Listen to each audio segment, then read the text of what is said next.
this historic day. Joining us now is Roger Stone, known him a long time, political consultant, strategist, lobbyist. He's worked as an aide to Presidents Nixon and Reagan, as well as Senator Bob Dole, an old friend. Roger has just released a new book. It's The Man Who Killed Kennedy, The Case Against LBJ, where he indicts the former president as the mastermind behind the assassination of Kennedy. What got you started on this trail? 1964, Larry, I was a preteen volunteer in the Goldwater campaign. I read a book called A Texan Looks at Lyndon by J. Evans Haley, and it just blew my mind. Johnson had a long career of criminality, murder, epic corruption of biblical proportions, and he was very early tied to at least 8 murders in Texas prior to JFK. It also was a kind of a personality portrait of Johnson. Johnson was an abusive, loudmouth bully. He was a crude, vulgar, I think manic depressive. He was a mean guy. On the other side, he got a lot of things done. No question. He was ruthless. He was greedy. He was very ambitious to be president. But in November... That doesn't make him the killer of Kennedy. No, it doesn't. And I provide more than sufficient evidence. But first, I think you do need to understand the capacity of the man's character for evil. I would make the case to you that in November 1963, he's a man staring into the abyss. He knows that the Bobby Baker hearings are opening in the Senate and that Baker is his right-hand man, Secretary of the Senate, his bag man. He knows that the Department of Justice under Attorney General Robert Kennedy, who you knew well, is investigating him in the Billy Sol Estes scandal. Kennedy has handed over a dossier to Time Life, and Henry Luce has 9 full-time investigators on the ground in Texas digging into LBJ for a December 1st issue. So he's not just looking at being dumped from the ticket, although JFK tells Evelyn Lincoln on the eve of leaving for Dallas that Johnson will not be on the 64 ticket. But he's looking at prosecution and jail, and he's a very proud and very ambitious man. So his choices are clear. Become president or complete ruin. So how does he set up this plot? You say that Lee Harvey Oswald was not in the Texas Book Depository. Well, I think he's in the building. Said he was. No, he's in the building, but I think he's on the 2nd floor. I am not alleging that Johnson in any way does this alone. I think that he works with... Johnson was in the second car. Right, and it's interesting because before the first bullet is shot, Johnson hits the deck. We have photographic evidence that shows that Johnson is on the floor of his car, huddled around a walkie-talkie before the first shot is fired. Then his Secret Service agent later lies to the Warren Commission, tells the Warren Commission that he pushed Johnson to the floor after he heard the first shot. After Johnson's death, that agent recants and said, well, I said that because Johnson told me to. But Lee Harvey Oswald told the police officer who arrested him in the movie theater, because I interviewed the officer, I'm a patsy. Right. Now, patsy is not saying I didn't do it. Well, not saying I'm innocent. What does patsy But he mean? also says, I didn't shoot anybody. A reporter says, did you shoot the President of the United States? He yells out, no, sir, I did not. Voice stress analysis, a technology that didn't exist in 1963, tells us that every time Oswald says he didn't shoot anybody, every time he says that he has done nothing but take a pistol into a theater, he's telling the truth. I think Oswald is a fall guy. He also took a rifle to the depository, didn't he? Well, he did. We're not sure about that. No one saw a rifle. We saw a bag of undetermined length under his arm, which he claims were curtain rods. I'm uncertain about that. But I do think this. There's no way to be on the 6th floor and also be on the 2nd floor 90 seconds later when he was not seen on the staircase. But more importantly, Malcolm Wallace, who works for Lyndon Johnson, has left a 34-point match fingerprint in the sniper's nest. You think he did it? I think he did it. And I think 6 witnesses go to the Warren Commission and say they saw him, or a man who met his description, heavy set, balding, glasses, in the window of the Texas School Book Depository in the minutes just before the shooting. That testimony is disregarded. And one witness, Richard Carr, who says he not only saw Wallace in the window, but saw him flee. There are 4 attempts on his life between then and 1978. I was involved in this a lot. I knew Jim Garrison, the district attorney, who believed there was a conspiracy. I never heard the name Wallace. Where did this come from? Wallace was a longtime convicted murderer, had been on the Johnson payroll, worked at the U.S. Agriculture Department in a patronage job under Johnson. I believe that it is Wallace who is the murderer, for example, of Henry Wallace, the agriculture agent who was investigating the Johnson-Billy Sol Estes investigation. Is he in the Warren Commission report? He was never questioned by the Warren Commission. They disregarded eyewitness testimony that places Wallace on the place because on the 6th floor. Because Wallace was a convicted murderer, his fingerprint file was available, and it matches a print other than Oswald's prints. Why would that distinguished commission, and you're not going to tell me that Earl Warren was not a patriot, or Senator Russell, or Gerald Ford, why would they? Because Lyndon Johnson lies to every one of them. Look at Earl Warren's memoirs. He says, Chief, I'm going to tell you the truth. It was done by the Russians. We must cover this up because it means Armageddon. It means World War III. Millions will die, so do it for your country. That's why I think Richard Russell says on the day of the signing, he says to Johnson on the phone, I don't believe a word of it. Johnson says, either do I. These learned men were conned by Johnson to think that they were covering up a Russian-Cuban conspiracy, and there's no evidence of that. How do you think he set it up? I mean, what's your... give me the modus here that this happens. Sure. First of all, I think he doesn't do it alone. He is the chief appropriator for the CIA. He has long connections to the mob, and he is the water boy for Texas Oil. Johnson sits on the committee that forms the CIA.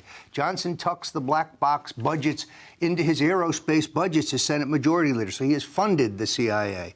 He is very close to the intelligence community. Likewise, Johnson's taking a $55,000 a month bribe from Carlos Marcello to protect his Texas gambling interests, illegal gambling interests. So you think he sets up the CIA to do it? I think he has a relationship with all these other entities that have their own motive. The CIA is upset about the Bay of Pigs. They're upset about the Cuban Missile Crisis. They're upset about Kennedy's back-channel outreach to Cuba.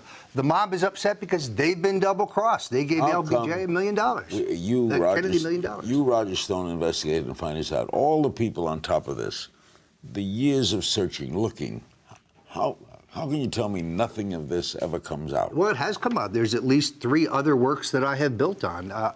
There are a lot of researchers who've gone before me and said, well, it was the CIA, it was the mob, it was, as Jackie Kennedy believed, Texas Oil. They're all correct, but what do all those entities have in common? Lyndon, Baines, Johnson, whose motive is greater than any of them. They all have their own motive, but his motive is greater, and he has a unique relationship with each of them. After the break, we'll go further into this extraordinary book by Roger Stone, The Man Who Killed Kennedy, The Case Against LBJ. We'll be right back. Our guest, Roger Stone, the book, The Man Who Killed Kennedy. Was Oswald involved at all, in your opinion? I think that he is maneuvered into place by the CIA. First of all, hence the term patsy. Yes. First of all, the intelligence community lies to the Warren Commission. Both the FBI and the CIA have previous knowledge of Oswald, and Ruby for that matter, that they deny. We now know on the basis of testimony from CIA officials like Victor Marchetti, Robert Plumlee, and others, that Oswald was part of a defector program, that he'd worked for the agency. It explains why, when he returns from Russia, he gets his citizenship back immediately without ever asking for it, and we pay his airline fare, we the taxpayers, and they give him a $5,000 loan. He's clearly got ties to the intelligence community. When he's arrested in New Orleans for handing out pro-Castro flyers, and he has one phone call. Does he call his wife? Does he call his lawyer? No, he calls the head of the FBI in New Orleans, and an hour later he's out of jail. Are you a conspiracy buff? Not at all. I don't believe that flying saucers landed in Roswell, the attack on America was a 9. I'm a political realist. I did 8 national presidential campaigns. I spent substantial time with some of the politicians of our day, some tough guys. I think this book is kind of all warts and all. In other words, I'm rough on Republicans and Democrats. I'm rough on the Kennedys, LBJ, Nixon. How does this make you feel about your country? About the system of government? If I believe what you believe, if I checked on, I'm anxious to read the book, I'd go out of my mind. Well, I think that is the lesson. It would drive me nuts. I think that's the lesson here. In other words, no one is going to try Lyndon Johnson posthumously for murder. But I do think that if younger people read this book and they get the idea that the government doesn't always tell you the truth and that you should regard what the government tells you, whether it's about Benghazi or healthcare or anything else, with a certain level of skepticism, then I think I've achieved something. In other words, in 1963, as you know, Larry, with only 3 television networks, you have an information monopoly. After the Vietnam War, after the Watergate, I think for the first time, the American people begin to doubt whether the government always tells us the truth. That's why 70-some% of the people tell us they don't believe the Warren Commission, even today. Gallup, UPI poll and others. Isn't that because it's so hard to believe that one single loner with a rifle goes up and kills the president? Yeah, it lacks credibility completely. And then someone kills him. Right, because they wanted it's bad fiction. Right, because they wanted a dead red, not a talking head. I mean, the fact that he is immediately murdered before he could go to trial and the American people could find out what really happened here makes this all the more disturbing. But in 1963, the American people just accept the government's version. And I think good men like Earl Warren go along with the cover-up because they think they're covering up an international conspiracy. Robert Kennedy sends an emissary to the Russians. He gives them a three-part message. One, we know this was a domestic conspiracy that killed my brother. Two, there's a reason why it happened in Dallas. That's Lyndon Johnson. And three, the elevation of Johnson is a grievous problem for the peace process. So, you know, I don't even think, I think the Kennedys knew it was Johnson. Evelyn Lincoln, John Kennedy's secretary, tells us it's Johnson. E. Howard Hunt says it on his deathbed that it's Johnson. Jack Ruby, when he's being dragged down the hall, they say, Jack, how could this happen? This never would have happened if Adlai Stevenson had been vice president, he says. Jack, what do you mean? Look at the man at the top, the man who's in there now. He's referring to Lyndon Johnson. What do you think Ruby killed?